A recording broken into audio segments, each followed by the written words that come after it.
Today, Simon and I, the unemployed bums that we are, decided to do a little bit of a challenge. You can see the end product behind us on the left and on the right.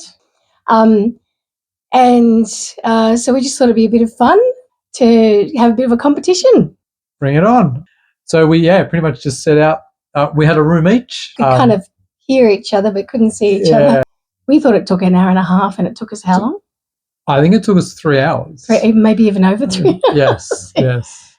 So, you could be a flat pack queen, but you got to watch the Quiet Achievers. So we'll see. Stay tuned and see who won. On the back of building bookcases and chest of drawers and kitchens and laundries, we decided this was the biggest challenge we could possibly face. Bring it on.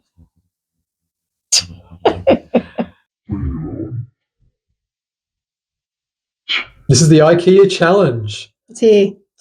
All right, I'm ready. May the best man win. 3, 2, 1, go.